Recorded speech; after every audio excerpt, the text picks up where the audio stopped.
தென்னாடுடைய சிவனையை போற்றி எந்நாட்டவருக்கும் இறைவா போற்றி. அனைவருக்கும் வணக்கம். இந்த காணொளியில் பூஜையில் ஏன் பூ போடுறோம் என்கிறதை பற்றி சிந்திக்க போகிறோம். நம்முடைய பூசணையில் பூவும் நீரும் ரொம்ப அடிப்படையானதுன்னு சொல்லி பெரிய புராணத்தில் தெய்வ சேக்கிழார் ஆகம விதிப்படி எப்படி பூஜை பண்ணுவது என்பதை காட்டுவதற்காக நம்ம காஞ்சிபுரம் இருக்குது பார்த்தீங்களா, அங்கே ஏலவார் குழலி அப்படின்னு ஒரு அம்மை, நீங்கள் போய் அந்த கோயிலில் பார்த்தா தெரியும். அந்த அம்மையே சிவபூசை எப்படி செய்வது என்பதை காட்டுவதற்கு அங்கே இருக்கின்ற அந்த ஏகம்ப பெருமானை வழிபட்டு காட்டினாள் அப்படின்னு தெய்வ சேக்கிழார் சொல்லுவார். அதில் ரொம்ப முதன்மையானது வழிபாட்டில் பூவும் நீரும். அதனால தான் நாவுக்கரசு பெருமான் சலம் பூவோடு தூபம் மறந்தறியேன் அப்படின்னு பாடுவார். அப்போது வழிபாட்டில் பூஜையில் இந்த பூ மிக முக்கியமானதாக இருக்கின்றது அப்படின்னு நாம் தெரிஞ்சு கொள்ள வேண்டும். அதனால தான் இறை வழிபாட்டுக்கு பூ பறிச்சுட்டு போடுறார் சம்பந்தாண்டாருன்னு சொல்லி ஒருத்தர். அவர் எடுத்துகிட்டு போகும்போது புகழ்ச்சோழருடைய பட்டத்து யானை என்ன செய்து அந்த பூக்குடைய பறித்து கீழே தள்ளிடுது. அதுக்காக அவர் கோபம் கொண்டு தரையில் விழுந்து அழுகிறாரு, பூ தரையில் சிந்தி போச்சேன்னு சொல்லி. எரிப்பத்தர் ஒரு நாயனார் இறைவனுக்கு பறித்துட்டு போன அந்த பூவை தரையில் தள்ளி வீணாக்கிருச்சே அப்படின்னு சொல்லி ஒரு கோடரியை கொண்டு அரசனுடைய பட்டத்து யானையும் என்று பார்க்காமல் அந்த யானையினுடைய துதிக்கை துண்டித்தார் அப்படிங்கிற செய்தியை நம்ம பார்க்குறோம்.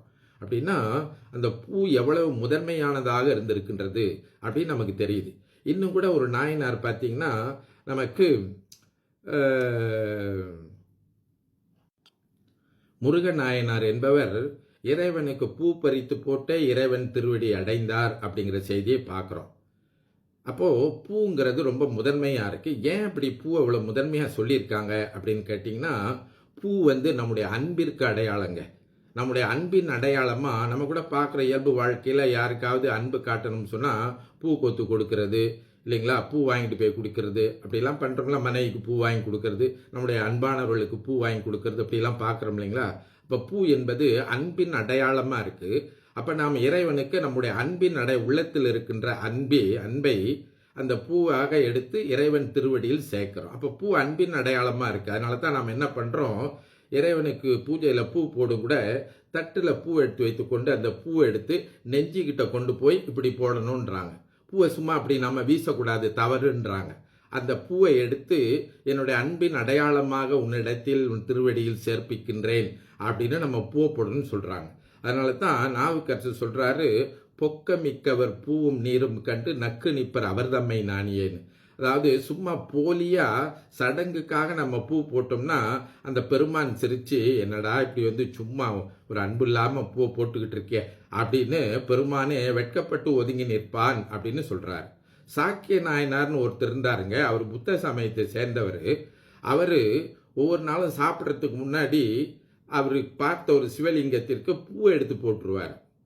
எப்படின்னா கல்லை தான் பூவாக போட்டார். அவர் பூவை பறிச்சுட்டு போடலை, கல்லை பூவாக போட்டார். அப்போ பூவையும் கல்லாக போடலாம், கல்லையும் பூவாக போடலான்னு தெரியுது. அப்போ அடிப்படையானது என்னது அப்படின்னு கேட்டிங்கன்னா அன்பு தான்.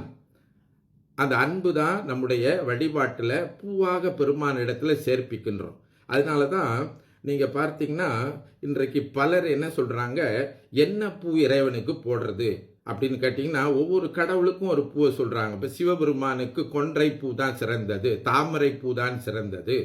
அடுத்து பிள்ளையாருக்கு பார்த்தீங்கன்னா அவருக்கு துளசி போடக்கூடாது, அவருக்கு அருகம்புல் தான் போடணும் அப்படிங்கிறாங்க.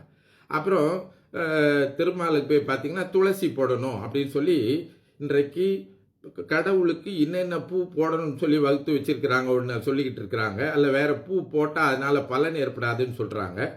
அப்புறம் இப்போ ஒரு கேள்வி வரும், ஏன் விநாயகருக்கு நாம் துளசி போடக்கூடாதுன்னா இல்லை யானைக்கு துளசி பிடிக்காது அப்படின்னு. அப்போ கடவுளை நீங்கள் பார்த்தீங்கன்னா வேறு மாதிரி எங்கேயோ கொண்டு போயிட்டாங்க. அப்போ என்ன பூ போட்டாலும் அதை அன்போடு போட வேண்டும் என்பது தான் கருத்து. அப்போ இந்த பூ உயர்ந்ததா அந்த பூ உயர்ந்ததா அப்படிங்கிற கேள்விக்கே இடமில்லை. அதனால தான் திருமூலர் சொல்றார், யாவருக்குமாம் இறைவருக்கு ஒரு பச்சிலைங்கிறார். உங்களிடத்துல என்ன பூ இருக்கின்றது, ஒரு நந்தியா வெட்டா இருக்கா, ஒரு வெள்ளைப்பூ இருக்கா, அந்த பூ எடுத்து போடுங்க, அன்போடு போடுங்க.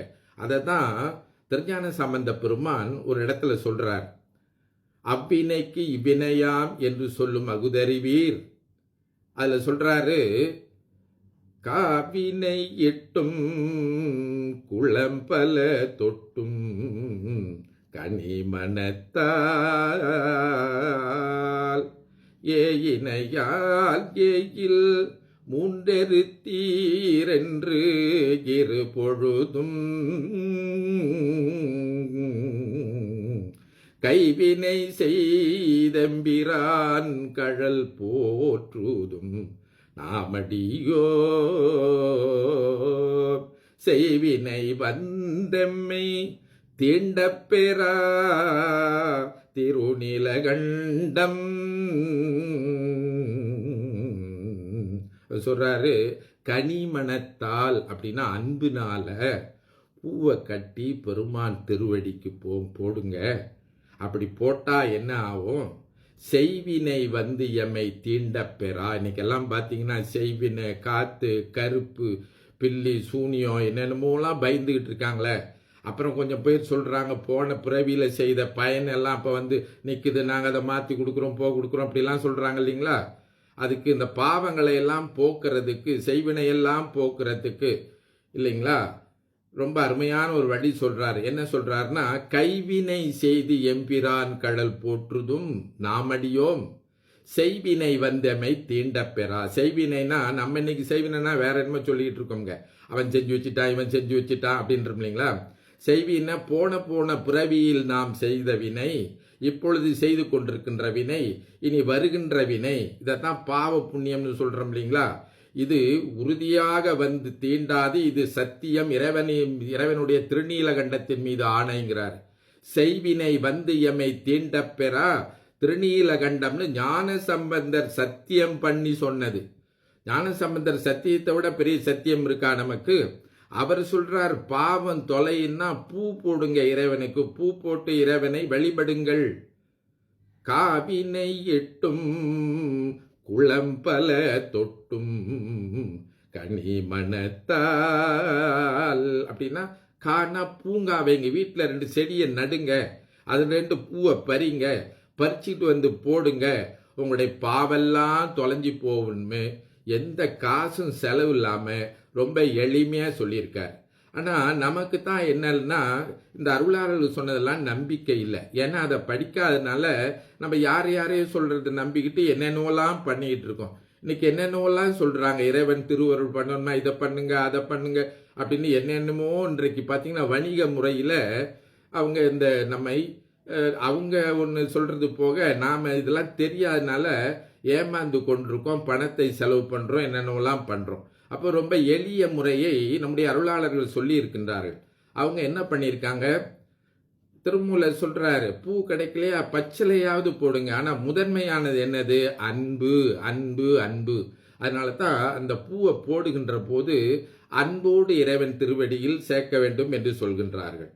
இன்னும் கூட நீங்கள் பார்த்தீங்கன்னா 1000 மலர்களை கொண்டு திருமால் வழிபட்டு அதில் ஒரு மலர் குறைந்த போது தன்னுடைய கண்ணை பிடுங்கி போட்டாருங்கிற செய்தியை திருவாசல மணிவாசக பெருமான் சொல்றார்.